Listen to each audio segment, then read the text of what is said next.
as Tom Robertson mentioned, this would not have happened the way it did without the support of Microsoft and Bill Gates.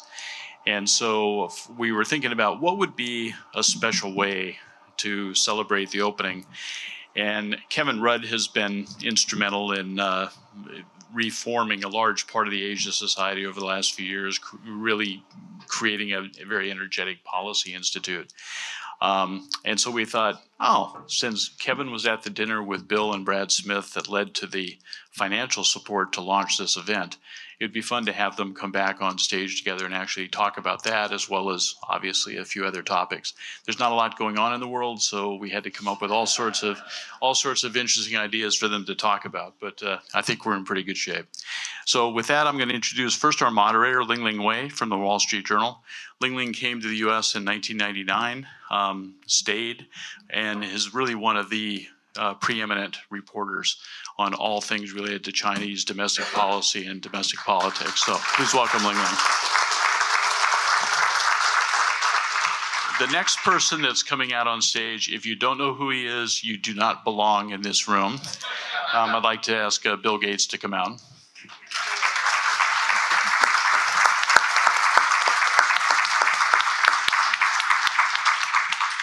The next gentleman has a strange accent, and I'm incredibly jealous of the head of hair that he still possesses. Kevin is one of the world's true Chinese scholars, and a former prime minister and former ambassador, a former head of the Asia Society and current ambassador to the United States. And finally, Danny Russel. So Danny was in the State Department for a number of years. And he and I were talking this morning. You have seminal things that occurred in your career. And one very early in his career, he worked directly for Mike Mansfield, who is by any measure in the State Department and the Senate one of the great heroes of the United States. So with that, I'll let Lingling kick things off. Thank you.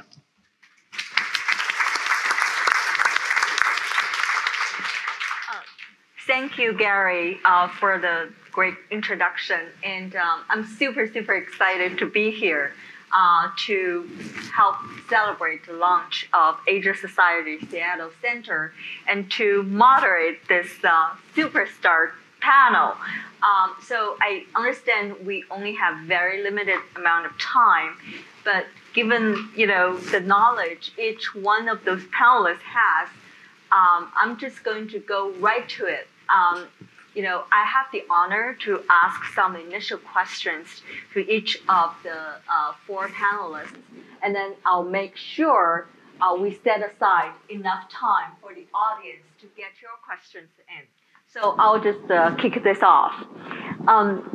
Bill, this Asia Society for a very long time has played a very important role in terms of facilitating understanding between the China and the United States, the most important bilateral relationship of our time.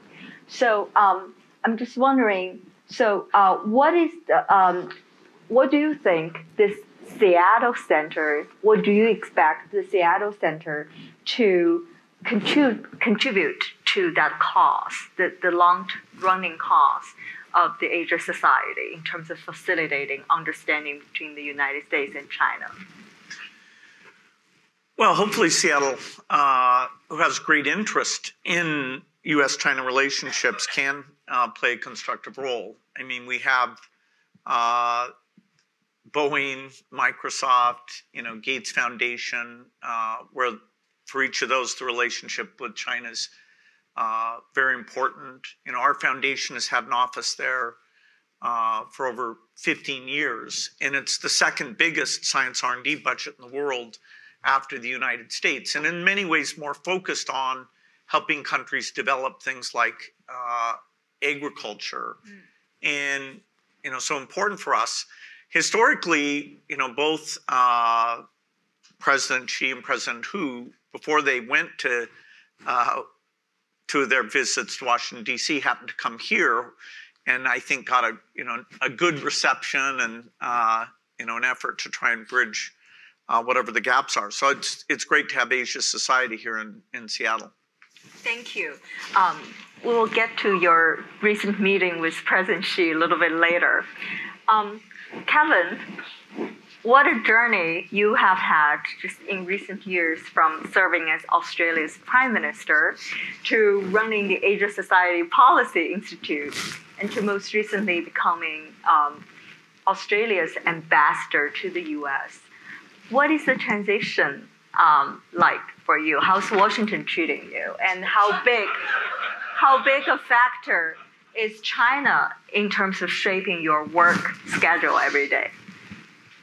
Well, it's kind of fun going to Washington. I was in fear and trepidation. It'd be a bit like going from Sydney to Canberra. And if those of you have visited Canberra, in the past, many of us have described it as the ruination of a good sheep property, otherwise our national capital. But I can't say that publicly, and we're among friends. Washington is a great city. But if your interest is public policy, if your interest is how we navigate what Bill just talked about, which is this phenomenally complex US-China relationship, given all the geopolitics, all the geoeconomics, all of the technology competitiveness which now exists between the two countries and the two economies, then Washington's a great place to be. But to add one footnote, and why we're all here in Seattle today, it is just an enormous joy to see this Centre of the Asia Society launched, and Gary and Margaret and the rest of the team kicking this off, because this provides a very important portal into the US-China relationship. Tech here is mainstream economy. Tech is central to China's economy. Go to Shenzhen, go to Seattle, you're looking at similarly symbiotic relationships. And so will that work to the good of the relationship, or will it work in the other direction? Depends on all of us. But this therefore supplements enormously our insight into navigating what is a phenomenally complex relationship. And it will either land in a way where we can navigate the 20s and 30s peacefully and with common prosperity, or it will go in the reverse direction. So the reason for going to Washington is to be part of that process. Sure. In China, how often the topic China comes up during your conversations in Washington? Usually before I get to the Rice Krispies of a morning. So China comes up over the yogurt just to start the day. And then intensifies over lunch. And certainly when you get to your 6 p.m. Manhattan, it's really going strong. One of the things I love about America, by the way, Gary and Bill, is you have a really Puritan culture at some levels until you get to 6 p.m. Okay, so nobody, let's say, drop of alcohol touch their lips until 6 p.m. and then it's on for young and old in this country. They go from nothing to the hard stuff. So that's my experience in DC as well. Of course, being a teetotaler, not. I just observe. Brilliant. Gary, you have invested in China for so many years, a lot of Chinese tech companies in particular. So do you think China has become, quote unquote, uninvestable, as many have said? What are the biggest risks you see of investing in China these days, and what are the signs that are still giving you hope in terms of investing in that market? Well, first, now you know why we miss Kevin so much at the Asia Society. In terms of investability or not, I think it's a very nice trite phrase to throw out. China's uninvestable. The reality is far more nuanced than that. And for example, for a firm, if you look at the firm that I started, Qiming, we only invest in China for China. So we have 110 people there, and we invest in a broad range of technology. We're the largest healthcare investor in China, and from a venture capital perspective. Those businesses are doing just fine, because what a lot of the restrictions have done is actually made it harder for the foreign competitors to compete with the Chinese startups. You also have the situation on enterprise software where the Chinese government doesn't want any US enterprise software in China, and they're trying desperately to replace all of it, which is very difficult. They're trying to replace U.S. Semiconductor equipment, U.S. semiconductors. So if you're investing in core technology areas in China, it remains very investable. If you're a larger company and you're more subject to the political winds than startups would be. Again, all of our startup CEOs are Chinese. I'm the only foreigner in the 110 people within Qiming. So it's really a Chinese firm investing in China. And for the firms like that, I think it's eminently investable and will continue to be so for quite some time. Thank you. A lot of us here today are trying to contribute any way we can to the US-China relationship. But we know that this relationship has slipped to the lowest point since the 70s. So, and Danny, as a former diplomat, senior foreign services officer, you have dealt with the Chinese for so many years, and you know the Biden administration also very well. What is the trajectory of the U.S.-China relationship going forward, in your view, especially given that most recently there seems to be some signs of warming up in bilateral ties, contacts, if not the relationship per se? Well, it's hard to tell when you've hit bottom, and it's not at all clear that the relationship has leveled out. There's a certain amount of wishful thinking, perhaps. It's a good thing. Secretary Blinken, Secretary Raimondo, Secretary Yellen has made the trip to Beijing. Talking is definitely in order. It's necessary, but it's not sufficient.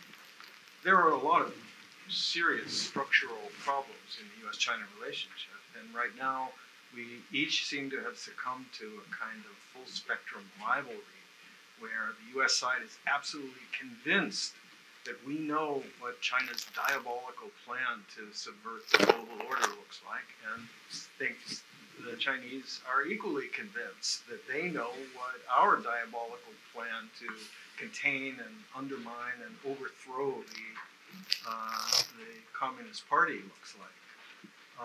So we're at loggerheads. The structural problems aside, what really matters is human agency. Leaders are people, governments are made up of people, and the decisions that our communities, our societies, our leaders, and particularly in the case of, I think, both of our systems, the top leader makes, these matter. And so there's real urgency in getting to work at every level of government. I see. Thank you, Danny. It's a little depressing to think that it seems that we're at the bottom, but it's not clear that how, much lower this relationship there's can ways go. to go yet. Yeah. Yeah. Well, now we're turning to Bill for some optimism, I hope. Bill, you are the first American President Xi Jinping met with this year. First of all, do you know why you were picked to be the first? Well, I've seen President Xi, a number of times. As I said, when he came to Seattle, Melinda and I had lunch with him and his wife. I knew his wife for Madam Peng for quite some time because she was the HIV/TB ambassador, both domestically and internationally. And so, the foundation is there.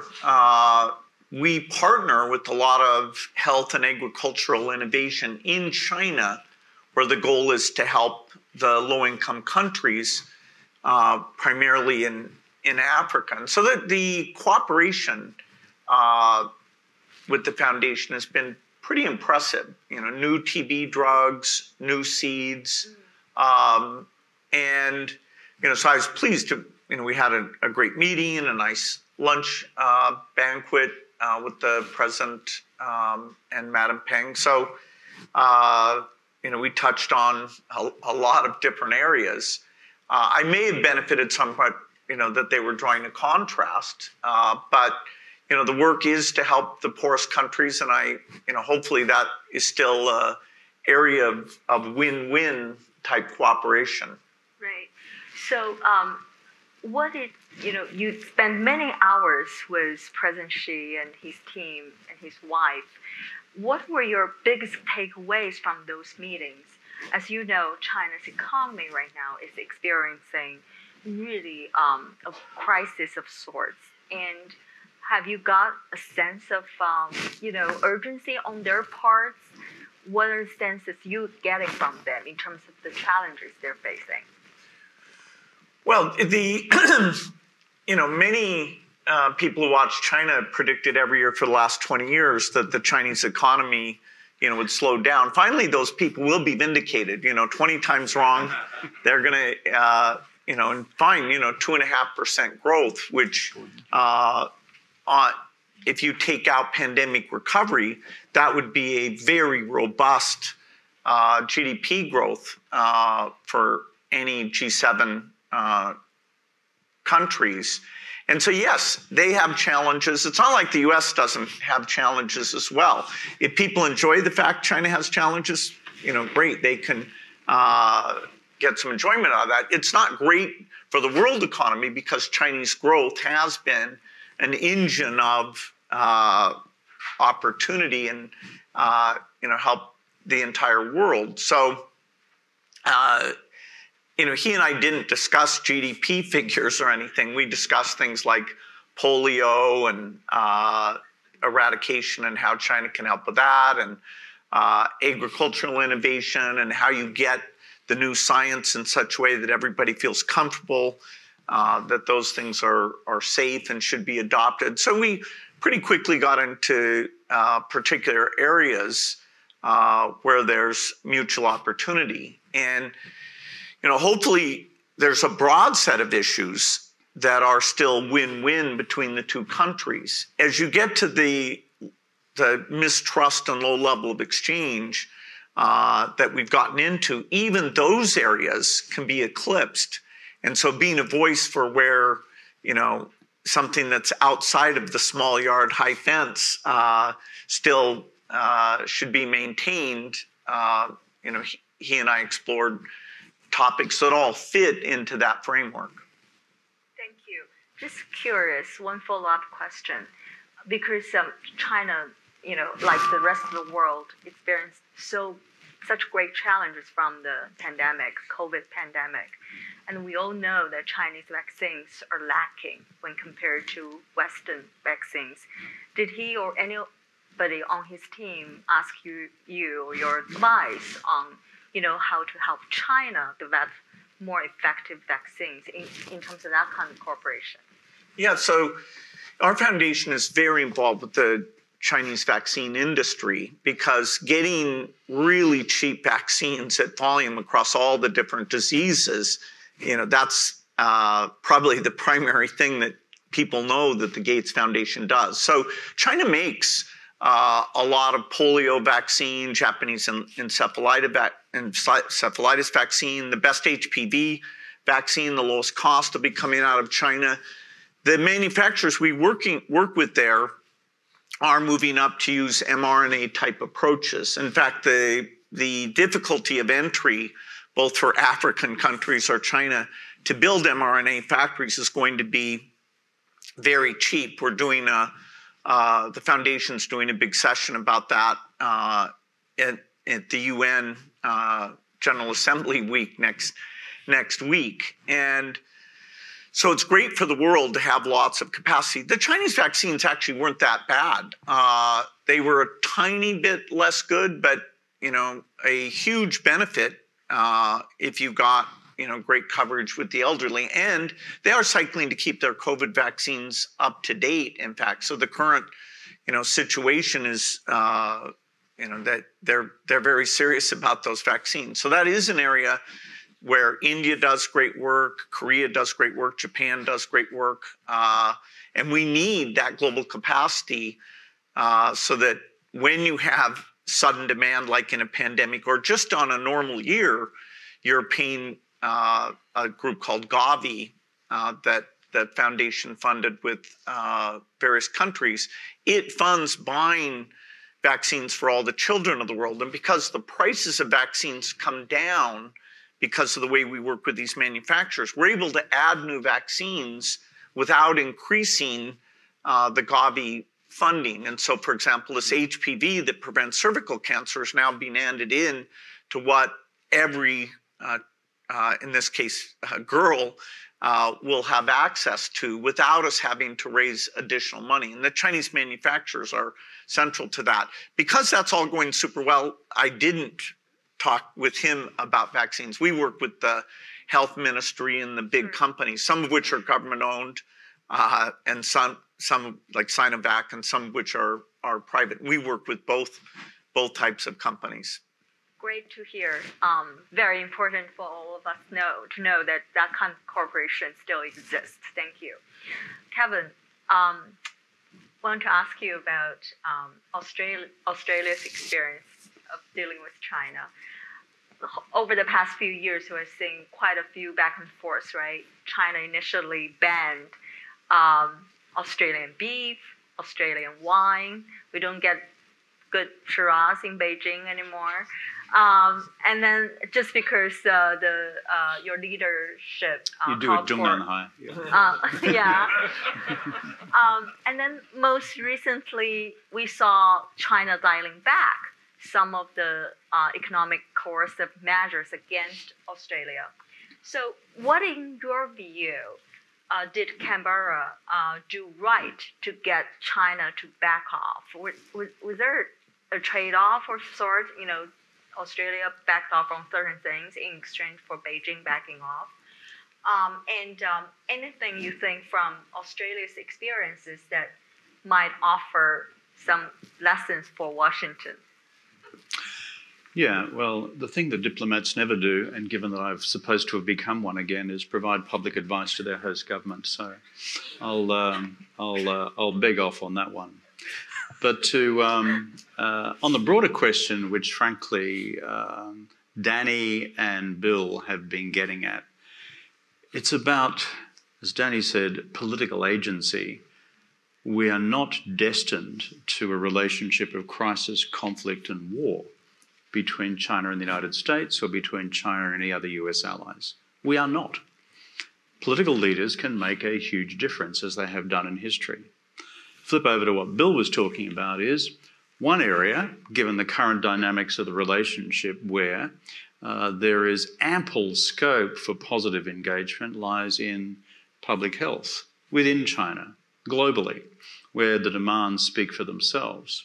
And so being a realist, and that's me, understanding where the relationship is now at, which is the worst it has been in a half a century, understanding at the same time that there is political agency in both capitals to make a difference, and understanding also that global public health, for example, provides an enormous ground for active and mutually beneficial collaboration.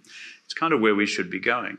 Bill ran through the list, which his foundation, people like Gavi and people like the Global Foundation and others have been doing. It's been my privilege as formerly the Prime Minister of Australia to work with Gates Foundation and those institutions, as Bill has walked in the door and asked me for a cheque, and so usually with great effect. But beyond that, one of the things the Asia Society is doing is collaborative work between China and the United States on the accelerated trials of forward-leaning cancer treatment drugs. China has the largest number of cancer sufferers in the world. It's a big country. Dietary patterns have changed, smoking, etc.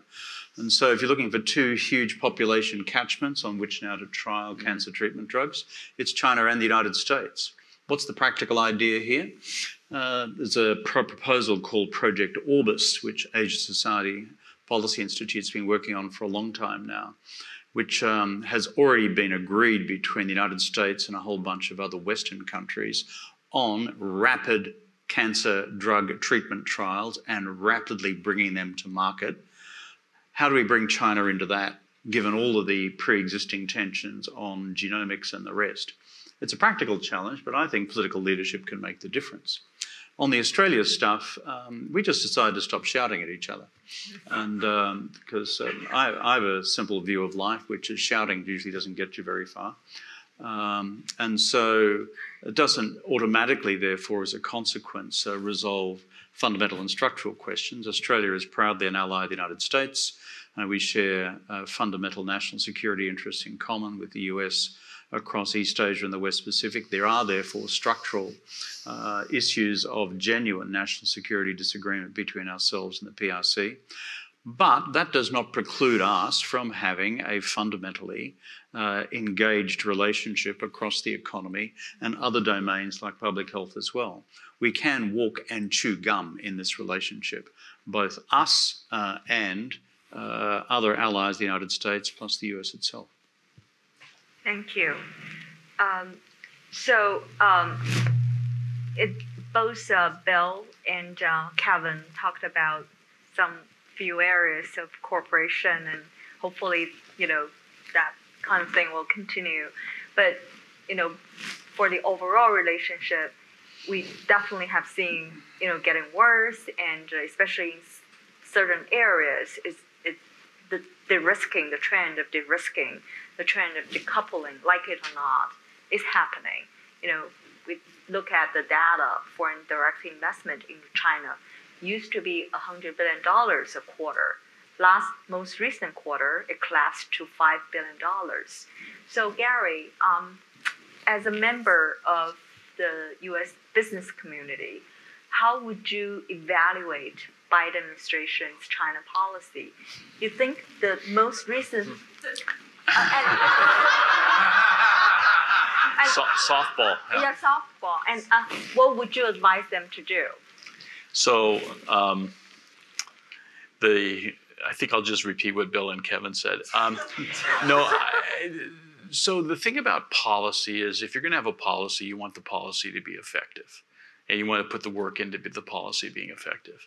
And so there are a couple aspects, particularly related to the area that I'm in venture capital. And so I've spent a lot of time in DC this year, which actually I have enjoyed. And I've had a chance to talk to the people on the China Committee, Gallagher and Krishnamurti and their team, Secretary Raimondo's staff, Secretary Yellen's staff, and so on. And the thing that strikes me is there are always two things that you run into that are problematic when you talk about in restricting money going into venture capital and going into innovation in China. There is an idea in DC that money that comes from America is more valuable than money that comes from, let's pick Saudi Arabia. And that probably was true 18 or 20 years ago when the people in starting venture capital firms in China largely were trained by American firms. They were over there. So the expertise of investing, the expertise of identifying technology trends and developments was something that China learned from the United States.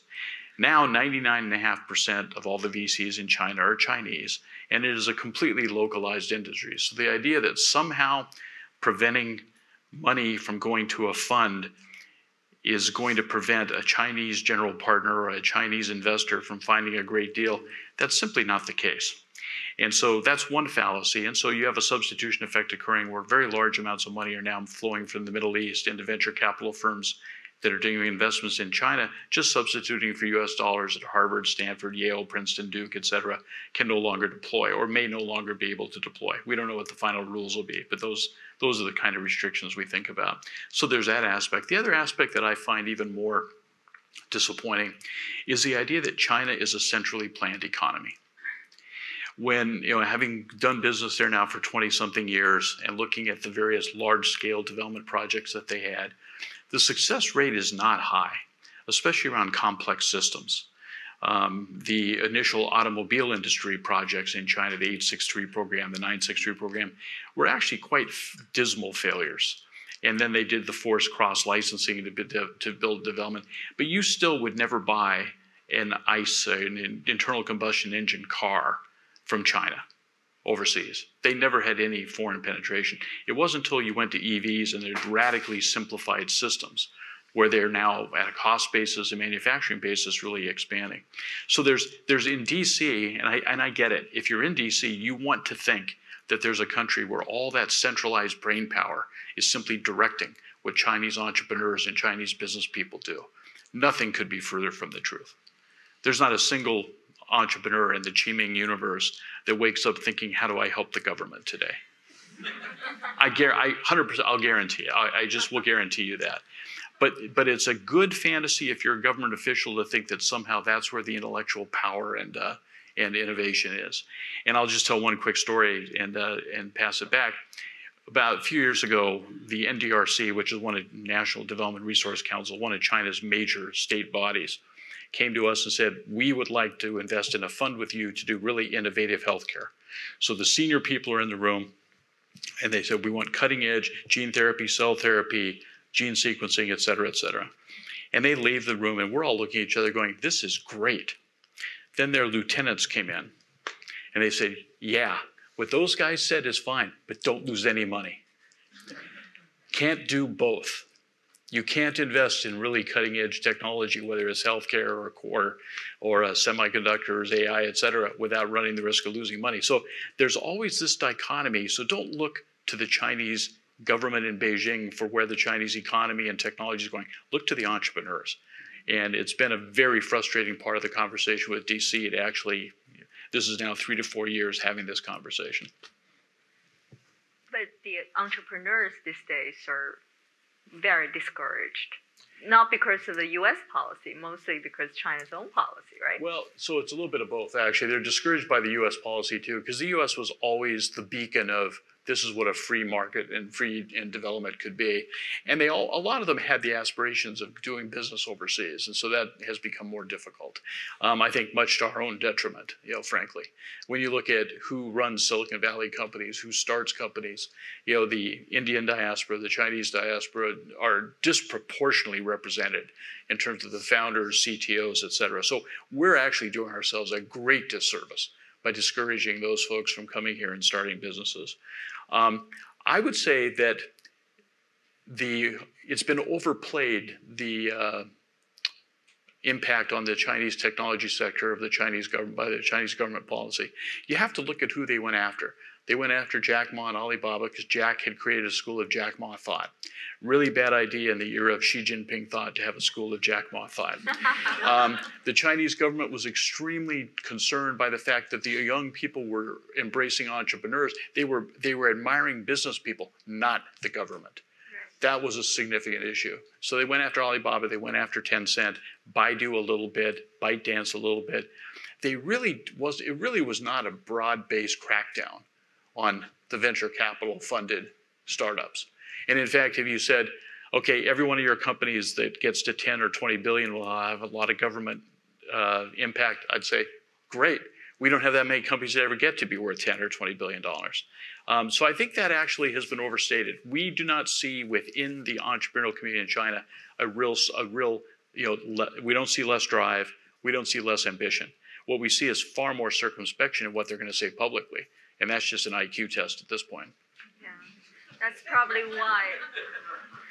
That's probably one of the reasons why China, hasn't had a Bill Gates. Because you can't speak your mind. I think it's very discouraging in a certain level. It reminds me of an entrepreneur recently told me that, the Chinese people, we do care about freedom. Number one freedom, we care about financial freedom. So Danny, you have been to China and countries in Southeast Asia in recent months. What are your impressions from those trips? And just to follow up on what Kevin mentioned earlier, a lot of countries kind of are in the middle right now, right, between the U.S. and China. And a lot of times they do not want to choose sides. What are those countries telling you as a senior, think tank person from New York? Well, it's a big and a diverse region, so I'll have to generalize. And speaking of which, it's very important that the Asia Society is the Asia Society, not only the China Society. And we have a broad spectrum of programs, of engagements, of interests, and we deal with and look at China, assess and analyze China in the context of Asia, the Indo-Pacific, what's going on across the ocean. As a sort of general matter, my semi-scientific soundings reveal a pretty broad-based consensus in the region that they would like to avoid thermonuclear war between Washington and Beijing. I'm pretty confident about that assessment. That's a conservative judgment. They're equally adamant about not seeing a G2 type condominium where China and the US are getting together, ganging up to rule the world. That doesn't seem like an imminent danger at this point. The business about not wanting to choose is not new. That's always been the case. The countries in the Indo-Pacific and Asia want to be dealt with and regarded and engaged in their own right, not merely as pawns on the chessboard of U.S.-China rivalry. They want to be taken seriously. I'd say fundamentally they want the best of both worlds. They want a relationship with China that is profitable, that beneficial to them. They want China held in check to a certain degree by a robust U.S. and Western presence. They like having the U.S. and not merely the U.S. Seventh Fleet, but U.S. companies, the traditions of democracy and open markets, etc. This is a positive pressure. To know China is not necessarily to love China, particularly if their backyard is adjacent to yours, and the Chinese have border disputes with many of their neighbors. There is fierce competition over resources, water, fish, oil, hydrocarbons, you name it. So it's a tough neighborhood. And so having a certain degree of U.S. engagement, U.S. presence is very, very welcome. But very few countries are really committed to ensuring that the U.S. has absolute primacy over China. They know China. They've managed to coexist with China for now several millennia. And they don't appreciate it when American officials come riding through the region announcing the Chinese are coming, watch out, don't talk to them, don't do business with them.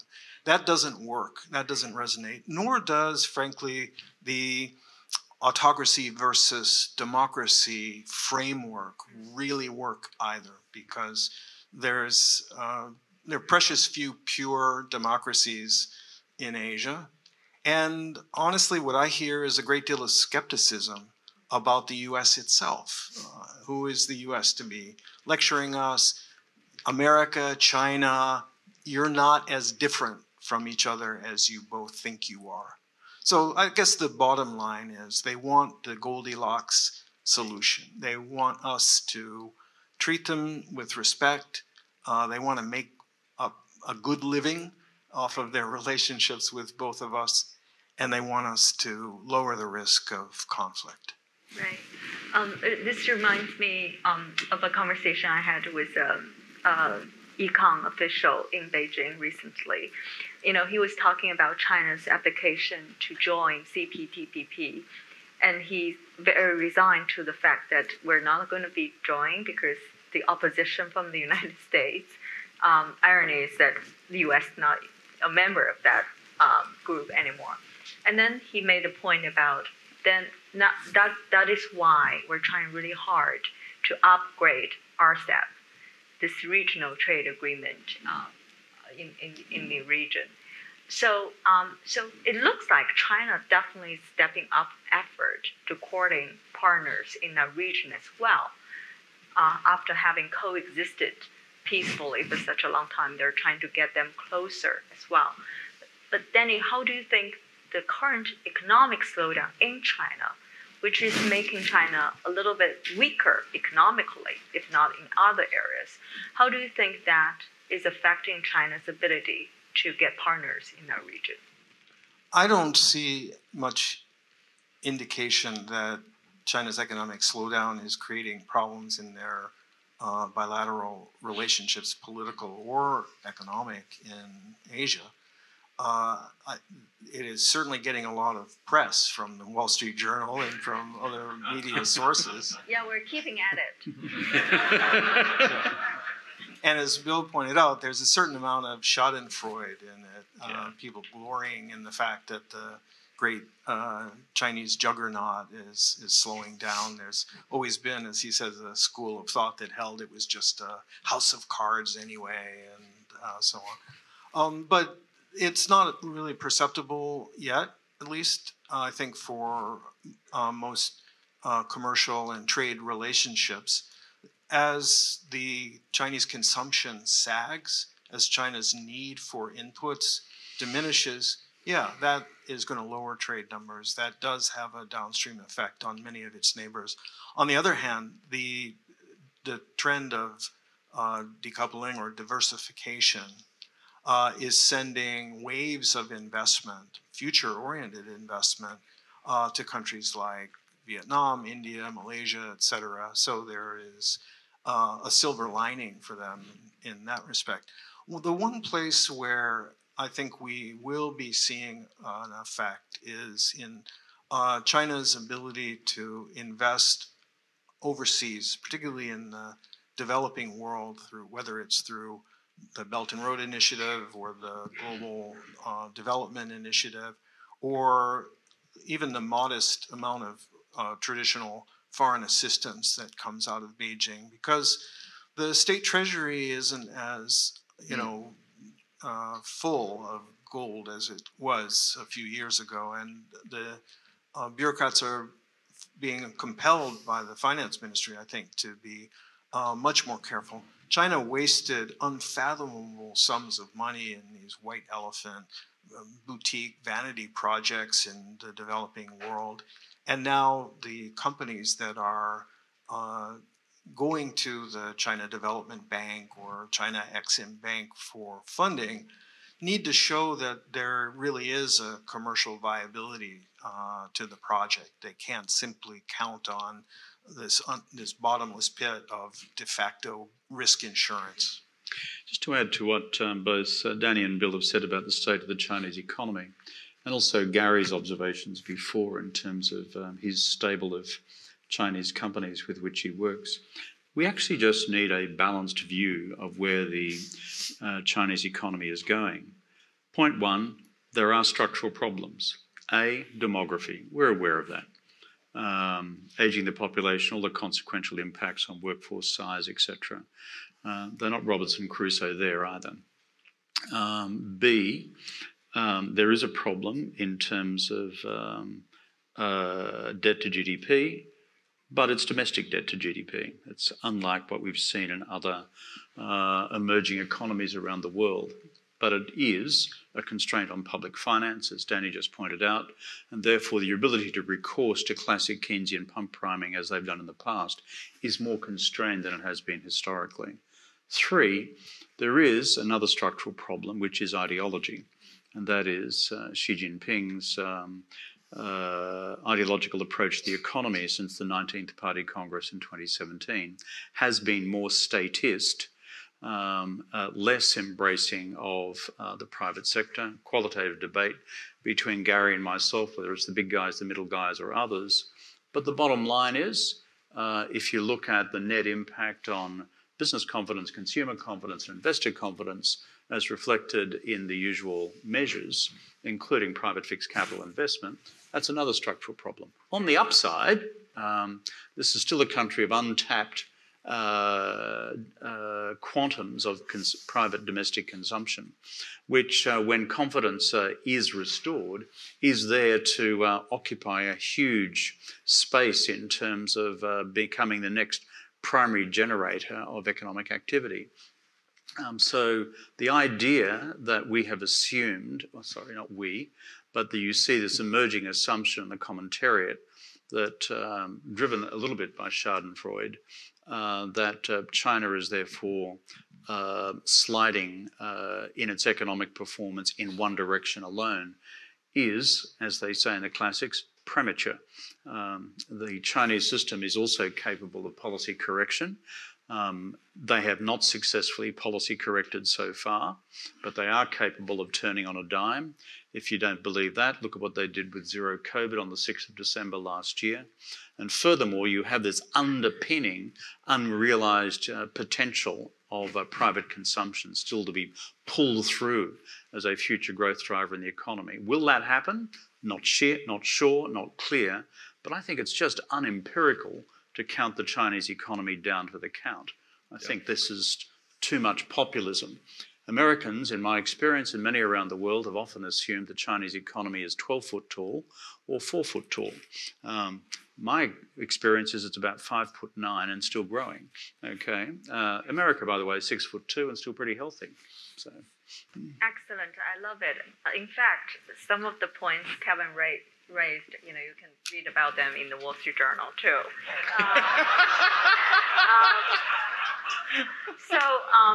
Bill, technology really is at the core of the U.S.-China relationship, at the core of the U.S.-China competition, unless you disagree. So we're wondering, how would you evaluate China's technological capabilities these days, and especially in the areas you are super familiar with? How does China stack up to the United States? Well, a long time ago, sort of in the 20 years post-World War II, the government, particularly the military, was a significant leading-edge buyer of technology. And at least in the digital space, that's totally not true anymore. Cell phones and their components are a far bigger market.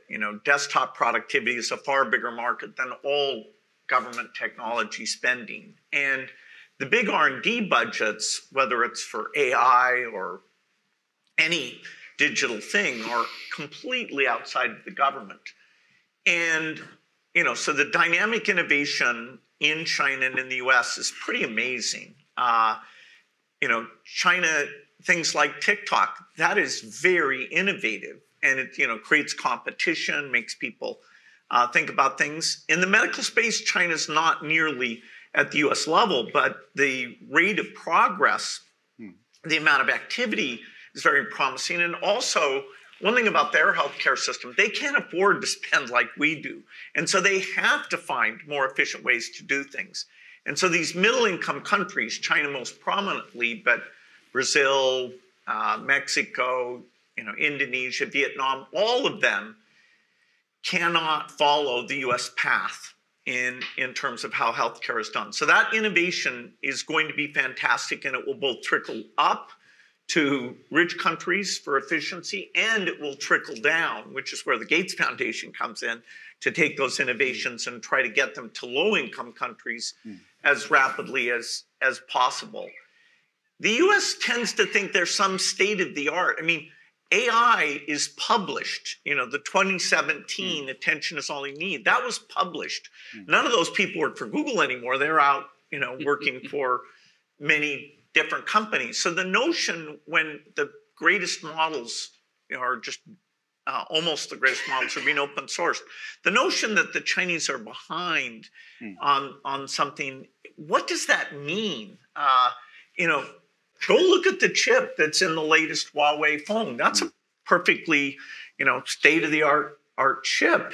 And that's partly the US did say to China, hey, in a future conflict, you should be able to make your own chips. And so they should thank us. We put them on notice that, give them enough time to be ready. I mean, it would have been so impolite to cut the chips off later. And now they know, they're doing what they need to do. So, whatever's in that small yard, you will get tens of billions of money flowing into a mix of government and private things, some of which will be successful, some of which will be not work. But, to say they'll never get, say, EUV, they will get EUV. Following in that path is not that hard. So the thing the US has that no other country has to nearly the same degree is that smart people from the entire world come here and work on tough problems, whether it's climate or health or software. And so we're not 100% of the innovation, but we aren't the 5% of the world's innovation, which is what we represent in population. We're closer, and it varies by domain, but somewhere near 50, 60% of innovation. That's mind-blowingly disproportionate. And it's because, smart people from Brazil, smart people from Europe come here. None of the Asian countries, put aside Australia, has become an intellectual melting pot where you find academics. Japan actually didn't do a good job on this. They have brilliant people, but it's almost entirely domestic. And so we have one structural advantage that will make us more the center of innovation. But the notion that there's some big gap, I don't understand what people are thinking. And the idea that you can prevent dual use things from being largely available, I don't fully understand how that works. And what you're going to do is isolate the United States. You're going to say to third parties, hey, are you on the world side of the game or the US side of the game? And most people will pick to be on the world side. Great. Any of you disagree?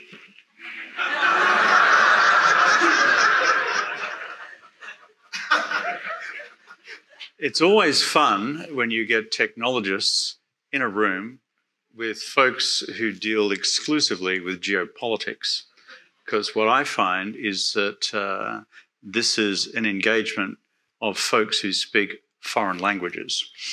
That is, technologists are looking at a world of vast new potential, vast new problem-solving possibilities, and, as you've seen in the recent commentary, from time to time sober warnings where tech could take us in terms of humanity.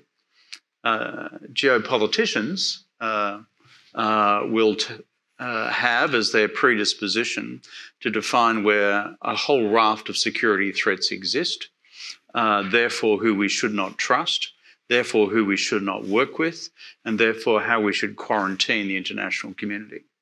And so it's a little bit like Mars and Venus in getting these two worlds together, which is, by the way, why the previous presentation on ChatGPT and generative AI is so good, because these are, in fact, new technologies and disciplines which can be deployed to solve pre-existing long-standing geopolitical problems if we're creative about it. So I think what Bill has pointed to is areas of enormous positive growth potential. And if I look carefully and dispassionately, as the Chinese seek to do in comparing US national comparative advantage against Chinese national comparative advantage, in a piece of mathematics which they use in the center called 综合国力, comparative national power, they try to do what you just said cannot be done, which is, here's what we've got, here's what they've got, here's what their allies have got, and therefore where do we stand? And whether the US system does the same or not, I haven't been allowed in that secret room yet, Danny. But there are efforts to do this. But I wonder, this is where I speculate, in partial agreement with Bill, whether this is an exercise just fraught with conceptual impossibility, because the dynamics of comparative advantage and disadvantage are so fluid, and so much of the material is open source, that frankly, our calculation in static time today will be radically different in 2.5 years' time, or in 4.5 years' time, depending on which tech category we're looking at. Who will win the great AI race? Who will be the first to develop perfect AI-generated weapon systems which are capable of avoiding human agency while still retaining political control? I don't know the answer to that. So these two universes, the geopoliticians in Captain Gloom territory and the Captain Optimism territory, the technologists of the world, they need to go out more together and drink more. So I would, a way to think about this, at least from the last 18 years when we've been spending a lot of time, 12 years in China and then back here, is when you look at comparative strength, and it's easy now, you talk about the US and China. The reality is, though, China's strength does not come from being stronger than the United States. It comes from being stronger and larger as a market than virtually every other country in the world. So if you're thinking about it from a policy perspective, Bill alluded earlier to the fact that what the Gates Foundation does is how do you improve healthcare, how do you improve agriculture, how do you improve education for the entire developing world, the next 3.5 to 4 billion people that don't have reliable access to electricity, don't have reliable access to education, et cetera. The US role could be, if we decide to embrace it, and this is very much an Asia society role, is how do you level up everyone else? Because if you take that gap that exists today and you reduce that dramatically, by definition, the United States wins. If you think about it just between the US and China. Because China's strength, to me, comes from the fact that it is the next great power. So what we should do is we should try to reduce the gap between the great powers and everyone else. That should make for a better world. And that certainly is the original ethos of the Asia Society. And I think that it's not an easy thing to do, obviously, as Kevin with the geopolitical versus technologist. But technology can take us there, I think. But it's also hard to find in history, when was it technology, especially software, constrained? When was it actually held like, if you try to contain water, you put enough pressure on water, it's going to go where it's going to go. It's going to be a flood or it's going to wick up through the walls, but it's going to do what it's going to do. Technology to me is very much the same. So the idea that your policy base is around constraining technology or access to technology simply won't work. And it's a fallacy to try to pursue policies like that. I think you can reasonably estimate the trajectory, the direction in which things are likely to go. And we have to anticipate and evaluate whether we want to live in that kind of a world. And one of the trends that Bill alluded to is the bifurcation of technological systems. And we've already seen the Belt and Road Initiative begin to mutate into the digital Silk Road, with a lot of pressure on standard-setting organizations with alternate systems that are not compatible, the growth of these smart cities and data centers and so on. And to the extent that we are deliberately or inadvertently creating incentives for the creation of a competing alternate system, say the Beidou satellite system versus GPS, we're setting the world up for a big set of schisms. Political blocks are one thing. These are technological blocks. And that has huge commercial as well as, I think, political and social ramifications. China is making a dramatic push to bolster its relationships with and its self-appointed leadership of the developing world. And that's not going so badly. So I think that it's incumbent on the West and on the United States to think ahead and think through the second and third order effects of some of our national security policies, again, with the question in mind, is this the kind of world that we want to wind up living in? Brilliant. Thank you so much. Thank you to all of you. And I can't be so selfish and monopolize the entire panel. So we'll leave some questions for the audience. Raise your hand. I was told, well, that gentleman in the back, in the jacket. Yeah, thank you.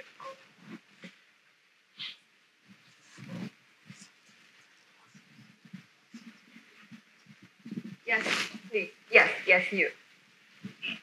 Do you have a mic?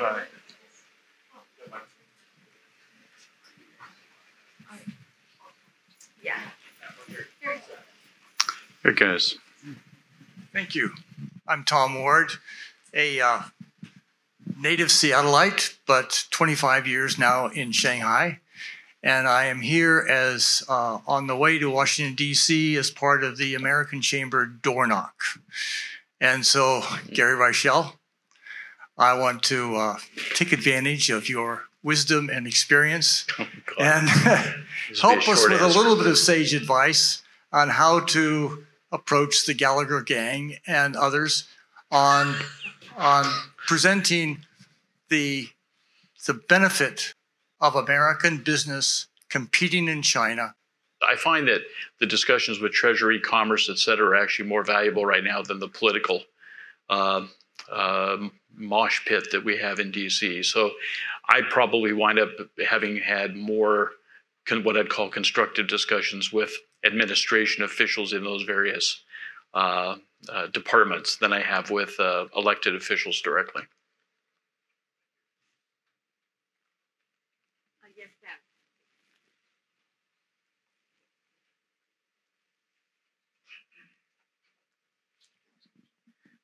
ma'am. Thank you so much for your time and for being here. My name is Sam Cho. I serve as the Commissioner of the Port of Seattle here.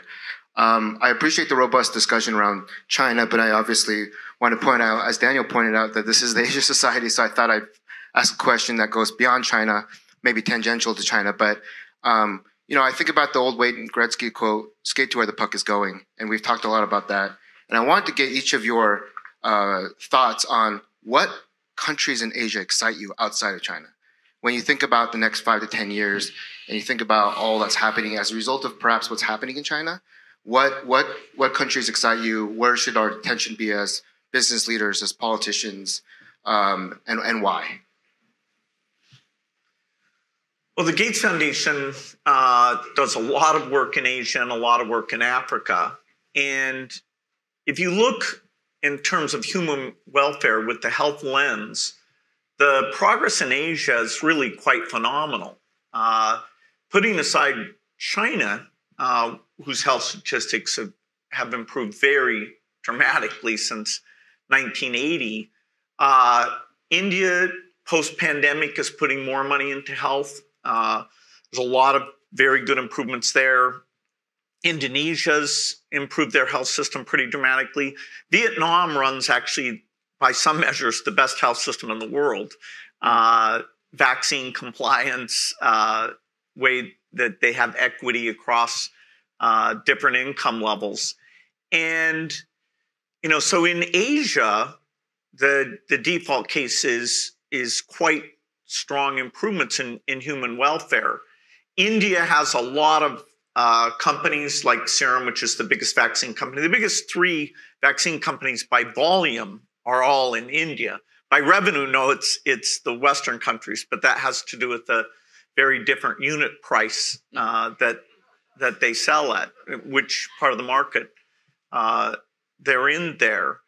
And, so we work, the Gates Foundation works super heavily. India is actually our biggest single engagement, followed by Nigeria. Pakistan is still challenging. Afghanistan is challenging. But the rest of Asia is doing quite well on health delivery and health innovation. Is the question about economic opportunity outside of China? Well, I'm always excited about Australia, but you're paid to be you're paid to be, yes. But apart from my day job, I largely reflect what Bill said. This is me wearing my analytical hat, which I've worn for many years. You can't go past where India may now go, looking at all the matrices. What Modi has done in terms of the digital payment system for poor people across the country, the elimination of middlemen and sort of simple financial transactions, boost to Indian domestic consumption. Some evidence now the Indian government has a national infrastructure development plan.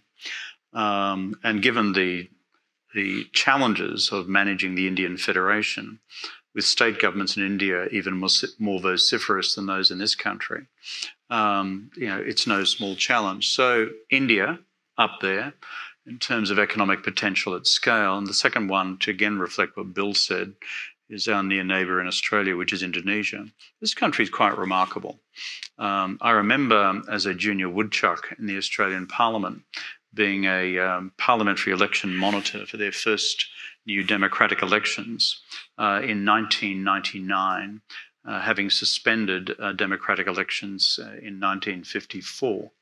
And so from 1999 to the present, quarter of a century, we've had multiple peaceful transitions of power.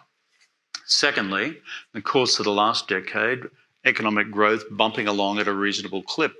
Thirdly, other progresses in terms of, let's call the broad social contract, as well as some improvements in public health. And given the scale of its population, I think it's very important to remain focused on Indonesia. The final point I'd make is, again, reflecting Bill's point, is Africa. The continent will have a population of 2 billion by the time we get into the 2030s, if you look at the demographic lines. And therefore, China understands that it's not just out for geopolitical votes through the Belt and Road Initiative as it extends across Africa. It sees Africa as a huge emerging consumer market, sub-Saharan Africa in particular.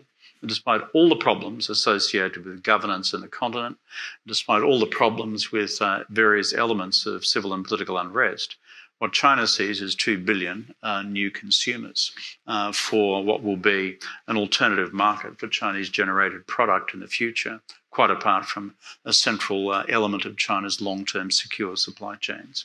So I would put it in that order. I really have nothing to add on that topic, just frankly. So.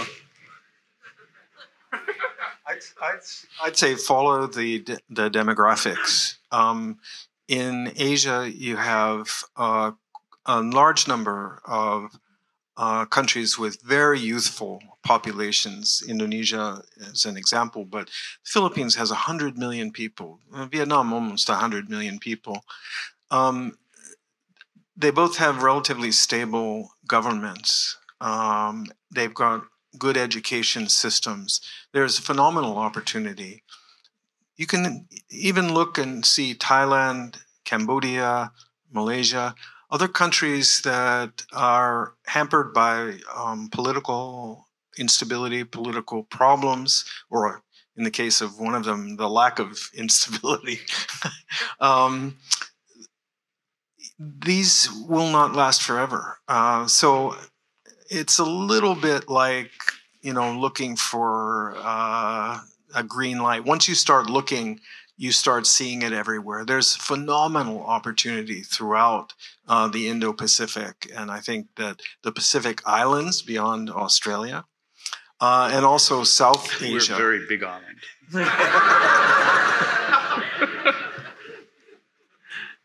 Here too, there's a wealth of opportunity. I really wish that someone from the Chinese government would be listening to what you just said, because they were.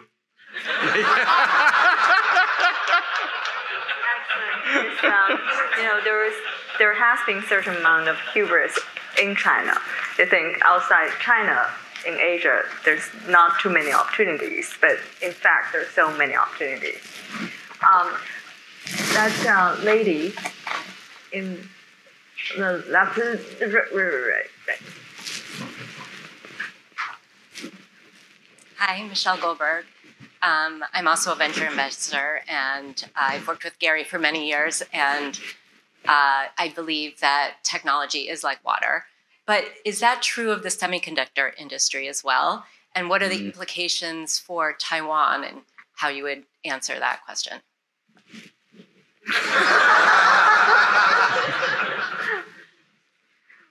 Well, just the amount of capacity at TSMC, at the state of the art is absolutely gigantic.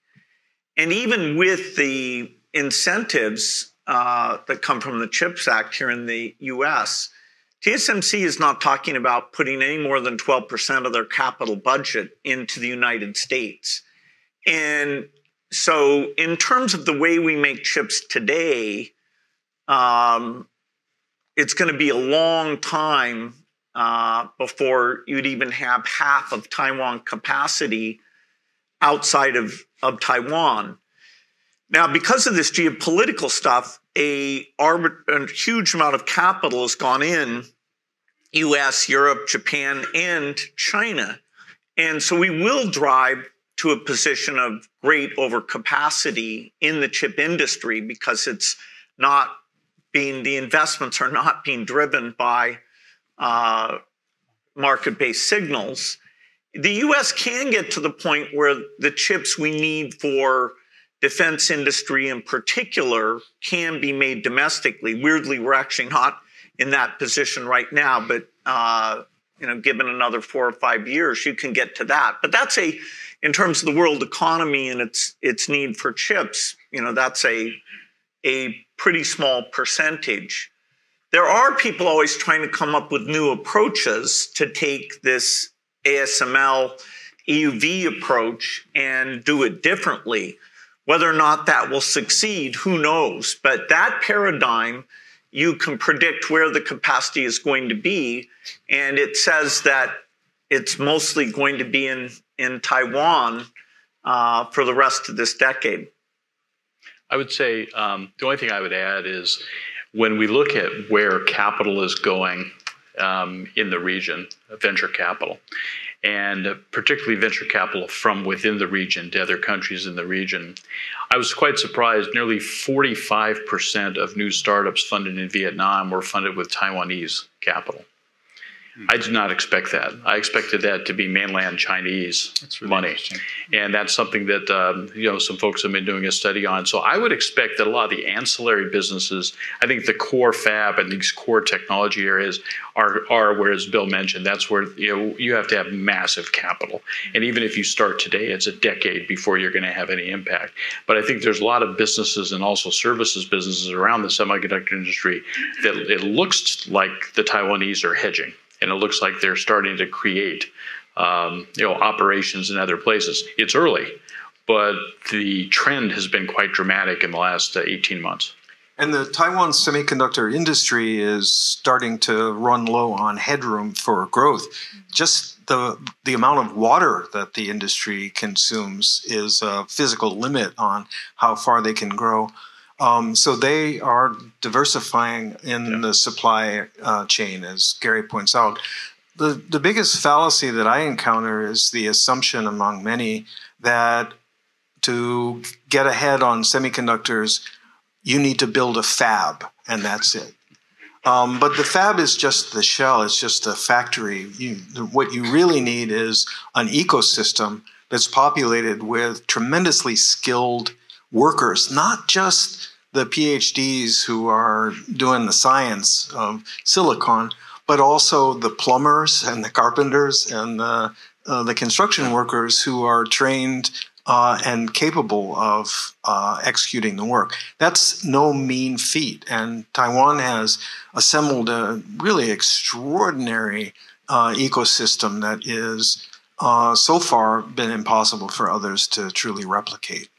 The final point here, I think, is I'd be fascinated to finally see the backstory on Huawei's new chip, given all the public policy settings we've seen over the last 5 years.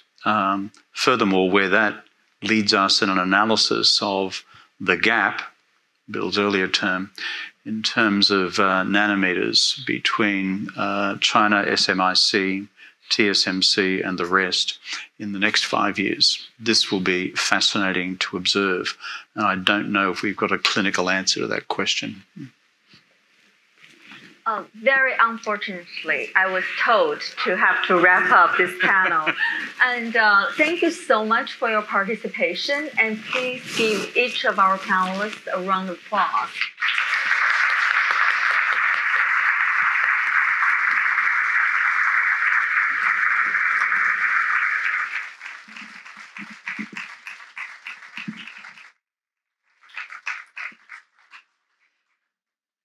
Thank you again to our panel. We're going to take a few photos here. First facing forward, then we're going to do one backwards.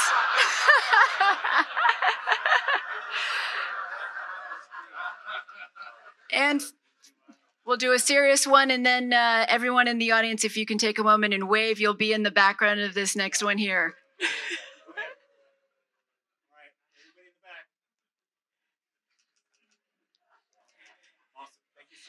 Thank you so much, Mr. Gates, Kevin Rudd, Daniel Russell, Lingling Wei, and Gary Rieschel.